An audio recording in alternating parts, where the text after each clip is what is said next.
சாட்டை துரைமுருகனுடைய 2 mobile phone வந்து cheese பண்ணுறாங்க.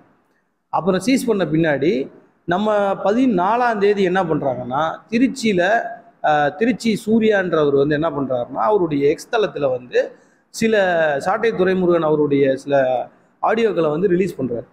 அந்த ஆடியோக்கள் எல்லாமே சாட்டை துரைமுருகனுடைய அந்த துரைமுருகன்கிட்ட இருந்து காவல்துறை அதற்கு முன்னாடி சீஸ் பண்ணால் அந்த மொபைலில் இருந்த தகவல்கள் சாட்டை துரைமுருகனுடைய ஆடியோக்களை எல்லாம் வந்து தொடர்ந்து வெளியிட்டுக்கிட்டே இருக்கிறாங்க. புகார் எடுக்க சொல்லுங்கன்னு நம்ம உயர்நீதிமன்றத்தில் வழக்கு தொடுக்கிறோம். அந்த வழக்கு இன்னைக்கு விசாரணைக்கு வரும்போது மாண்புமிகு நீதியரசர் ஒரு உத்தரவு பிறப்பிக்கிறார். என்ன உத்தரவுனா, நாங்கள் அனுப்பின புகாரின் மீது அடுத்த 1 மாதத்திற்குள்ளாக அதை கன்சிடர் பண்ணி அது என்னன்ற நடவடிக்கை எடுக்கணும். அவங்க இந்த 3 யூடியூப் சேனல் மீதும், யூடியூப் ரூட்டஸ், ட்ரைப்ஸ், அறக்கழகம், இந்த 3 யூடியூப் சேனல் மீதும் இந்த வீடியோக்கள் நாங்கள் சப்மிட் பண்ணியிருக்கிற புகைப்படங்கள் வீடியோக்களை எல்லாம் ஆய்வு பண்ணி அது உண்மையாக இருக்கும் பட்சத்தில் அந்த பெண்ணினுடைய மாண்பை குலைக்கிற அளவுக்கு இருந்துச்சு அப்படின்னா சட்டப்படி அவர்கள் மீது நடவடிக்கை எடுக்கணும். 3ஆம் தேதிக்குள்ளார ரிவ்யூ பண்ணி ரிப்போர்ட் கொடுக்கணும்னு சொல்லி இடைக்கால உத்தரவு பிறப்பிச்சிருக்காங்க. திருவள்ளூரில் ஃபாக்ஸ்கான் விஷயத்தில் சாட்டை துரைமுருகனை இதே எஸ்பி தான், இவர் எஸ்பியாக இருக்கும்போது இவர் அரெஸ்ட் பண்ணுறாரு. அதுக்கப்புறம் இதில் இந்த கேஸ்லையும் சண்டாளன்னு அந்த தவறுதலாக அந்த வார்த்தையை பயன்படுத்தினாருன்னு சொல்லி விக்கிரவாண்டியில் நடந்த இன்சிடென்ட்டுக்கு இதே எஸ்பி தான் அவரை அரெஸ்ட் பண்ணுறாரு. அதன் பிறகு மறுபடியும் திருச்சியில் இவர் நம்ம புகார் தெரிவித்த பின்னாடி மறுபடியும் ஒரு வழக்கு இவரே போடுறாரு. தொடர்ந்து இவர் என்ன, அதே போல் நீங்கள் இது மட்டும் சொல்லாதீங்க, ஃபெலிக்ஸ் ஜெரால்டுன்னு ரெட்பிக்ஸ்னு யூடியூப் சேனல் நடத்துகிறவரை இவர் தான் அரெஸ்ட் பண்ணியிருக்காரு. சவுக்கு சங்கரை இவர் தான் அரெஸ்ட் பண்ணுறாரு. திமுக குறித்து, ஆளும் அரசு குறித்து விமர்சிக்கிற சில பேர்களை தொடர்ந்து ஒரே பேட்டர்னா இருக்கு இல்லையா, பேட்டர்னா இருக்கு. இப்படி அரெஸ்ட் பண்றவங்ககிட்ட இருந்தெல்லாம் வந்து பார்த்தீங்கன்னா அவங்களுடைய பர்சனல் டேட்டாஸ் வந்து வெளியில போகுது. அதே போல வருண்குமார் கொடுத்த ஒரு வழக்கு அவர் ஐபிஎஸ் ஆஃபீஸராக இருக்கும்போது போடுறாரு. அதில் அந்த வழக்குக்கும் முன்ஜாமீன் நீதிமன்றத்தில் கேட்குறோம். அப்போ நீதிமன்றமே பதில் சொல்லுது. என்ன சொல்லுதுன்னா, நீதிமன்றமே மாண்புமை நீதி அரசரே பதிவு பண்ணுறாரு. என்ன பதிவு பண்ணுறாருன்னா, ட்விட்டரில் வந்து இந்த மாதிரியாக என்னுடைய கமெண்ட் பாக்ஸ் ஓப்பனாக இருக்குது, யார் வேணாலும் வந்து பதில் சொல்லலாம், சீமானையோ இல்லாட்டி அண்ணன் சீமான் அவர்களையோ இவர்களையும் விமர்சிச்சுட்டு ஓப்பன் பண்ணி வைக்கிறது, இது மாதிரியான செயல்களை ஒரு ஐபிஎஸ் அதிகாரி செய்யலாமா அப்படின்னு இது எனக்கு பார்க்கையில் வந்து நீங்கள் ஐபிஎஸ் ஆஃபீஸர் செய்கிற வேலையா இதுன்றே நீதிமன்றம் கேட்டிருக்கு அந்த வழக்கில். என் பேர் கார்த்திக் ராஜா, நாம் தமிழர் கட்சி மதுரை உயர்நீதிமன்ற வழக்கறிஞர். இப்போ என்னென்னா, இன்னைக்கு கட்சி சார்ந்த 2 முக்கியமான வழக்குகள் உயர்நீதிமன்ற மதுரை அமர்வில் வந்துச்சு. அது சார்பாக தான் இந்த பத்திரிகையாளர் சந்திப்பு. அது என்ன வழக்குனா, ஒன்று சாட்டை துரைமுருகன் அப்படின்றவர் மேலே அவர் வந்து ஏற்கனவே அவர் மேலே வழக்குகள் காவல்துறை அதிகாரி வருண்குமார் அவர்கள் சில வழக்குகள் போட்டு அவருடைய மொபைல் ஃபோன்ஸ் எல்லாம் வந்து சீஸ் பண்ணி அதுலேருந்து தகவல்கள் வெளியான தொடர்பான வழக்கு. இன்னொரு வழக்கு என்னென்னா, ப்ரைவேட் யூடியூப் சேனல்ஸ் சில விஷயங்கள், சில வந்து எங்களுடைய மகளிர் பாசறை பொறுப்பாளர் மீது தவறுதலான கருத்துக்களை வந்து அவங்க பொதுவெளியில் அவங்களோட யூடியூப் சேனல்ஸில் போட்டது தொடர்பான வழக்கு. வழக்கு பார்த்தீங்கன்னா, சாட்டை அவரை வந்து என்னென்னா, விக்கிரவாண்டி அக்கரன்ஸ் என்னென்னா, விக்கிரவாண்டி தேர்தலில் முன்னாள் முதல்வரை பற்றியான தவறுதலான ஒரு பாடல் பாடினார் சொல்லிட்டு 8/7/2024 அன்னைக்கு அந்த அக்கரன்ஸ் நடக்குது. 10/7 அப்போ ஒரு எஃப்ஐஆர் போடுறாங்க. திருச்சி சைபர் கிரைம் போலீஸார் வழக்கு போடுறாங்க. அந்த வழக்கு தொடர்பாக அவரை 11/7/2024 அன்னைக்கு தென்காசியில் வச்சு அரெஸ்ட் பண்ணுறாங்க. அரெஸ்ட் பண்ணிவிட்டு அடுத்த 10ஆம் தேதி அரெஸ்ட் பண்ணிவிட்டு இங்கே ரிமாண்டுக்கு திருச்சி கூட்டிகிட்டு வர்றாங்க. அங்கே அவர் ரிமாண்ட் எடுக்கலை, நீதிபதி எடுக்கலை. அவரை அரெஸ்ட் பண்ணும்போது என்ன பண்ணுறாங்கன்னா, 2 மொபைல் ஃபோன், சாட்டை துரைமுருகனுடைய 2 மொபைல் ஃபோன் வந்து சீஸ் பண்ணுறாங்க. அப்புறம் சீஸ் பண்ண பின்னாடி நம்ம 14ஆம் தேதி என்ன பண்ணுறாங்கன்னா, திருச்சி சூர்யான்றவர் வந்து என்ன பண்ணுறாருன்னா, அவருடைய எக்ஸ் தளத்தில் வந்து சில சாட்டை துரைமுருகன் அவருடைய சில ஆடியோக்களை வந்து ரிலீஸ் பண்ணுறாரு. அந்த ஆடியோக்கள் எல்லாமே சாட்டை துரைமுருகனுடைய அந்த துரைமுருகன்கிட்ட இருந்து காவல்துறை அதற்கு முன்னாடி சீஸ் பண்ணால் அந்த மொபைலில் இருந்த தகவல்கள் அது எப்படி இங்கே போகுதுன்னு சொல்லி நம்ம என்ன பண்ணுறோம்னா, வழக்கறிஞர்கள் சார்பாக அங்கே திருச்சி நீதிமன்றத்தில் முறையிடுறோம். மொபைல் இந்த மாதிரி டேட்டா வெளியாகுது, அந்த மொபைலை கொடுங்கன்னு சொல்கிறோம். அவங்க வந்து இன்னும் இன்வெஸ்டிகேஷனில் இருக்குது, தர முடியாதுன்னு சொல்கிறாங்க. இன்றைக்கி வரைக்கும் மொபைல் அவங்க திருச்சி அவங்க போலீஸ்கிட்ட தான் இருக்குது, இன்றைக்கி வரைக்கும் இருக்குது, நம்ம கையில் வரல. இப்போ என்ன பண்ணுறாங்கன்னா தொடர்ந்து அதிலிருந்து தொடர்ந்து பார்த்தீங்கன்னா யூடியூப் ரூட்டர்ஸு இன்னும் நிறைய யூடியூப் சேனல்ஸ்லாம் என்ன பண்ணுறாங்கன்னா சாட்டை துரைமுருகனுடைய ஆடியோக்களை எல்லாம் வந்து தொடர்ந்து வெளியிட்டுக்கிட்டே வெளியிடுறாங்க. அடுத்து இன்னொரு இன்சிடென்ட் என்னென்னா, திருச்சியில் ஒரு பெண் தன்னுடைய குடும்ப பிரச்சனை காரணமாக காவல்துறை போகிறாங்க, காவல்துறை புகார் அளிக்கிறாங்க. அவங்கக்கிட்ட இருந்து வேற ஒரு அந்த கேஸ் சம்மந்தமாக மொபைல்ஸை சீஸ் பண்ணுறாங்க. சீஸ் பண்ணிவிட்டு அந்த பெண்ணுடைய மொபைலில் இருந்த ஆடியோவையும் இந்த சாட்டை என்னன்றது பறிமுதல் செய்யப்பட்ட அந்த மொபைலில் இருக்க டேட்டாவை ரெண்டையும் ஆடியோவையும் மிக்ஸ் பண்ணி அதுவும் யூடியூப்பில் வெளியில் வருது. இது தொடர்ந்து வரும்போது நம்ம என்ன பண்ணுறோம்னா தொடர்ந்து டிஜிபி கிட்ட ஐஜி கிட்ட இது வந்து தவறுதலாக இருக்குது, இந்த மாதிரியான ஆடியோக்கள் வெளியே வருது, இதன் மீது நடவடிக்கை எடுங்கன்னு நம்ம சொல்லிக்கிட்டே இருக்கோம். வழக்கறிஞர்கள் சார்பாக புகார் கொடுத்தோம், அந்த எந்த நடவடிக்கையும் எடுக்கலை. அப்புறம் நம்ம என்ன பண்ணுறோம்னா இது நம்ம 6ஆம் தேதி இந்த 6ஆம் தேதி என்ன பண்ணுறோம்னா ஒரு ரெப்ரசன்டேஷன் அனுப்புகிறோம். 11வது மாதம் 6ஆம் தேதி டிஜிபிகிட்ட இந்த புகார் தொடர்பாக நம்ம ஒரு புகார் மனு அனுப்புகிறோம். அந்த புகார் மனு மீது நடவடிக்கையும் எடுக்கலை, நம்ம கூப்பிட்டு விசாரணையும் கூட பண்ணலை இது வரைக்கும் டிஜிபி. ஏன்னா அவர் டிஜிபி இவர் டிஐஜி மேல் டிஐஜியாகவும் ஆகிட்டார் இவர். அப்போ நம்ம என்ன செய்கிறோம்னா உயர்நீதிமன்ற மதுரை கிளையில் இப்போ மதுரை அமர்வில் நம்ம ஒரு வழக்கு தொடர்றோம்.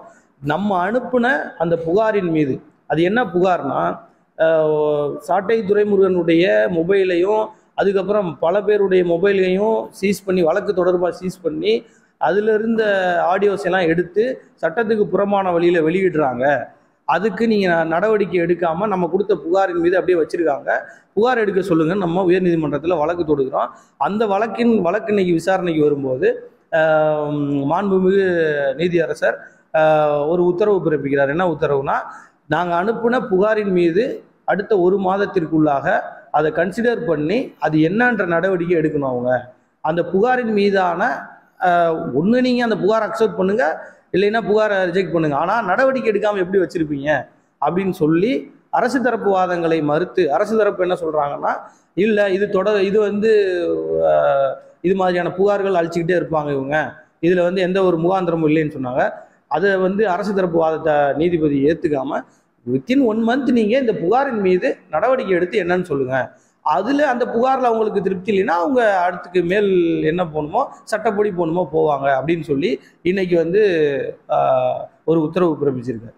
அடுத்து 2வது வழக்கு என்னன்னா, மாநில பொறுப்பாளர்கள் ஒருத்தவங்களா இருக்கிறாங்க, அவங்களுடைய புகைப்படங்களையும் அவங்களுடைய ஆடியோக்களையும் எடுத்து என்ன பண்ணிக்கிறாங்க, இந்த யூடியூப் ரூட்டர்ஸு அறக்கழகம்னு மதுரையில் இருக்கிற ஒரு யூடியூப் சேனலு, அப்புறம் வந்து ட்ரைப்ஸ்னு ஒரு யூடியூப் சேனலு, இவங்கெல்லாம் என்ன பண்ணுறாங்கன்னா ஆபாசமாக அவங்க பேரை எழுதி அவங்களோட புகைப்படத்தை போட்டு சீமான் அண்ணனுடைய புகைப்படங்களையும் கம்பைன் பண்ணி போட்டு எடிட் பண்ணி போட்டிருக்காங்க. போட்டு அதை பப்ளிக்காக யூடியூப்ஸில் இணையதளங்களில் வெளியிட்டாங்க. இது தொடர்பாக நம்ம என்ன பண்ணுறோம்னா மத்திய அரசாங்கத்தினுடைய இது வந்து சட்டப்படி தவறு. என்ன சொல்கிறாங்கன்னா ஒரு information technology intermediary guidelines and digital media ethics code and rules 2021ன்னு ஒரு ஆக்டு கீழே ஒரு ரூலுக்கு கீழே இது மிகப்பெரிய தவறு, சட்டப்படியான தவறு. இதற்கான அத்தாரிட்டி யாருன்னா union ministry of information and broadcasting அப்படிங்கிற அந்த மத்திய துறை தான் இதுக்கான அஃபிஷியல் அத்தாரிட்டி. அவங்களுக்கு நம்ம புகார் அளிச்சிருந்தோம். அந்த புகாரின் மீது நடவடிக்கை எடுக்கணும்னு சொல்லி இன்னைக்கு உயர்நீதிமன்றத்தில் வழக்கு தொடர்ந்துருக்கோம். மாண்புமிகு நீதிமன்றம் என்ன சொல்லியிருக்காங்கன்னா, இந்த 3 யூடியூப் சேனல் மீதும், யூடியூப் ரூட்டர்ஸ், ட்ரைப்ஸ், அறக்கழகம், இந்த 3 யூடியூப் சேனல் மீதும் இந்த வீடியோக்கள் நாங்கள் சப்மிட் பண்ணியிருக்கிற புகைப்படங்கள் வீடியோக்களை எல்லாம் ஆய்வு பண்ணி அது உண்மையாக இருக்கும் பட்சத்தில் அந்த பெண்ணினுடைய மாண்பை குலைக்கிற அளவுக்கு இருந்துச்சு அப்படின்னா சட்டப்படி அவர்கள் மீது நடவடிக்கை எடுக்கணும். 3ஆம் தேதிக்குள்ளார ரிவ்யூ பண்ணி ரிப்போர்ட் கொடுக்கணும்னு சொல்லி இடைக்கால உத்தரவு பிறப்பிச்சிருக்காங்க. இதுதான் இந்த 2 கேஸ் வந்து இன்னைக்கு முக்கியமாக வந்து இன்னைக்கு நடந்திருக்கு. ஆமாம், அது ஏதாவது வேற ஏதாவது வித்தியாசமான ஆடியோ இருக்காங்களா? என்ன மாதிரியான ஆடியோ வருது? இல்லை ஆடியோ இல்லை. இப்போ நீங்கள் ஒரு பத்திரிகையாளராக உங்களுக்கே தெரியும், சமூக வலைதளங்களில் தொடர்ந்து கட்சி உள்கட்சி விஷயங்களை பேசுனது, இல்லை ஒரு பெண்ணோட பேசுனது மாதிரியான ஒரு ஆடியோ, அது மாதிரியான ஆடியோ எதுவாக இருக்கட்டும் சார். இப்போ ஒரு ஆடியோ, இப்போ நான் வந்து சும்மா கூட ஏதாவது ஒன்று பேசியிருக்கலாம், யாரோ ஒருத்தர் எது வேணாலும் பேசலாம், அது என்னுடைய தனிப்பட்ட உரையாடல். சரியாக பேசுவோம், தவறாக பேசுவோம், என்னுடைய உரையாடல். அந்த நபர், நம்ம யாரை பற்றி பேசுகிறோம் இல்லாட்டி யாரையா அந்த நபர் புகார் அளித்திருந்து அந்த புகாரின் மீது நம்மளுடைய மொபைலை வாங்கி தகவலை எடுத்து அதை நீதிமன்றத்தில் சமர்ப்பித்து அதை விசாரித்து தண்டனை அளித்தால் அது வேற. எந்த சட்டம் உங்களுடைய இன்னொருத்தருடைய தகவலை எடுத்து பொது வெளியில போட சொல்லி கொடுக்குது?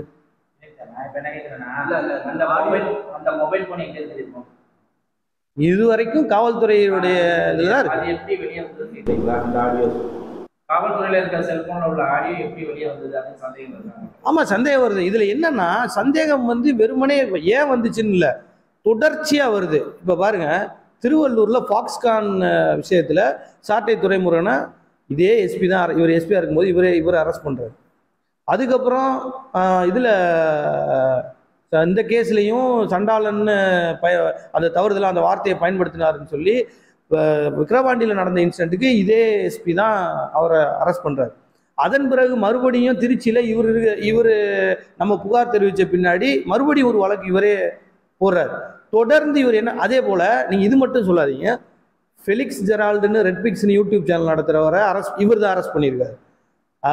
சவுக்கு சங்கரை இவர் தான் அரெஸ்ட் பண்ணுறாரு. திமுக குறித்து, ஆளும் அரசு குறித்து விமர்சிக்கிற சில பேர்களை தொடர்ந்து ஒரே பேட்டர்னாக இருக்கு இல்லையா, பேட்டர்னாக இருக்குது. இப்படி அரெஸ்ட் பண்ணுறவங்ககிட்ட இருந்தெல்லாம் வந்து பார்த்தீங்கன்னா அவங்களுடைய பர்சனல் டேட்டாஸ் வந்து வெளியில் போகுது.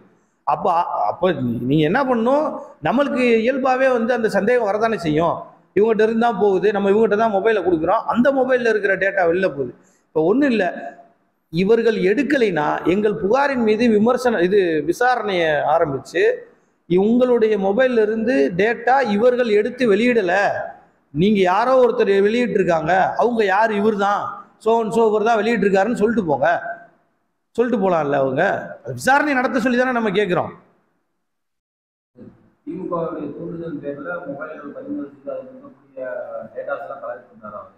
இல்லை, அதுதான் நம்ம நீதிமன்றத்தினுடைய டெக்னிக்கல் விஷயத்தை பேசுகிறோம். அரசியல் ரீதியான விமர்சனங்கள் அது எழாமல் இருக்காது, அது எழுந்துக்கிட்டு தான் இருக்கு. நம்மளுடைய கருத்து என்னன்னா, இப்போ நீங்கள் ஒன்றும் இல்லை, அவருக்கு நம்ம அந்த விக்கிரவாண்டியில் அவர் தவறுதலாக பேசிட்டாருன்றதுக்காக ஒரு வழக்கில் நம்ம முன்ஜாமீன் கேட்குறோம். அதே போல் வருண்குமார் கொடுத்த ஒரு வழக்கு அவர் ஐபிஎஸ் ஆஃபீஸராக இருக்கும்போது போடுறாரு, அதில் அந்த வழக்குக்கும் முன்ஜாமீன் நீதிமன்றத்தில் கேட்குறோம். அப்போ நீதிமன்றமே பதில் சொல்லுது. என்ன சொல்லுதுன்னா, நீதிமன்றமே மாண்புமை நீதி அரசரே பதிவு பண்ணுறாரு. என்ன பதிவு பண்ணுறாருன்னா, ட்விட்டரில் வந்து இந்த மாதிரியாக என்னுடைய